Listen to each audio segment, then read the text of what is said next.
Hello and welcome to 3.1.2 Handshaking. Let's go. So let's get started. We're gonna add a robot with a 1.8 belt drive slide base. We're gonna have a 100 on the top for the height, and the angle is gonna be 0. We're gonna go ahead and press OK, and then we're going to open up our peripherals in the controller setup, and we're going to drag our slide base to axis 7. Apply and press OK. And we're going to add a table now. So let's go to General, Table, 1000 by 1000. Actually, no, this time it's different. 1500 by 4000. We're going to place it down, and then we're going to position it at 0, 0, as well as our robot. We're going to position it at 0, 0. And then we're going to add a feeder. So as you remember, feeder would be in storage devices, feeder. This feeder is going to have 4 parts.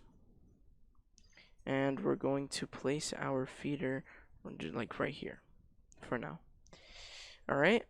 And then we're going to go to our controller again. In the inputs tab, we need to slide the feeder up to input 1. In the outputs tab, we need to slide it up to output 1. Apply and OK. And now we're going to change the position to 287, 0. If I can find it really quickly.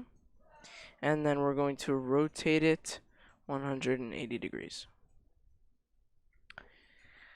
Alright, so now what we're going to do is we're going to implement our machine, which is going to be the ProLight Mill 1000. Our cycle time is going to be 5 seconds.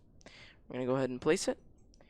And then we're going to go to our controller again, slide it up to 2, and take the in the outputs, we're going to take the chunk and move it up to 2. Not the cycle, but in the third output slot, that's where the cycle is going to go in. In the inputs, the busy is going to go up to 2. We're going to press apply. Okay. Then we're going to rotate it negative 90 degrees. We're going to position it to negative 90, 640. Alright. And now we're going to go ahead and add our rack, which is in storage devices. So we're just going to place a rack. The position is going to be 300 by negative 600. And then part 4, we're going to place one part 4 onto the feeder. So we're going to go to materials, part 4, place it onto the feeder. That should be on the feeder, yeah. Make sure it's on the top of the feeder, not on the table. And then we're going to position it to 287, 0. And that should be it for cell setup. You're going to go ahead and save this, and we're going to move on to Robocell now. Alright, so when you make it to your Robocell, you're going to go ahead and create a new project. Import our 3D model. In my case, it should be right here. Yep. And we're going to press Window, Simulation Teach, and shebang. Everything is there for us. So now we're going to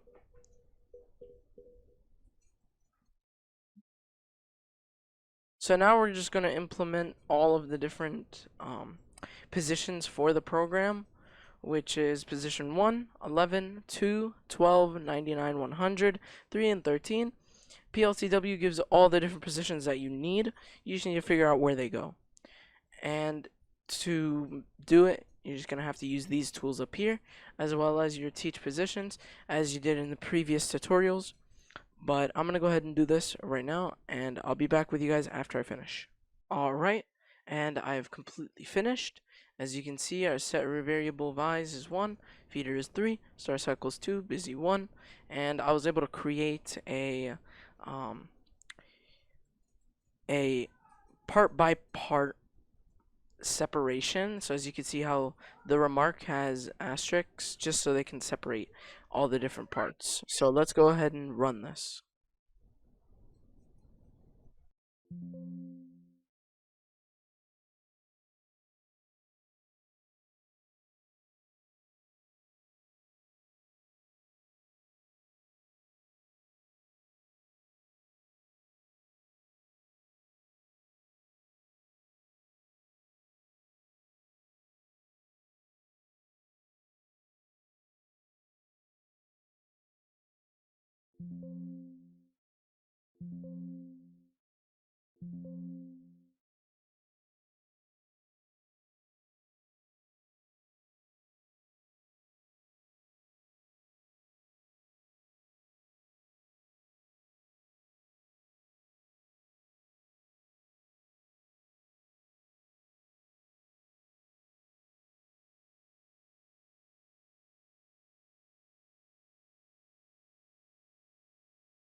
Well, as you can see, it fully cut through that cubed block, made some sort of shape, it seems.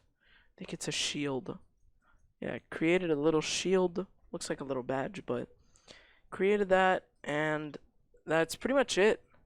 As long as you're able to get the object into the machine and placed right onto this platform, that should be it. You should be fine. And yeah, that's 3.1.2H handshaking.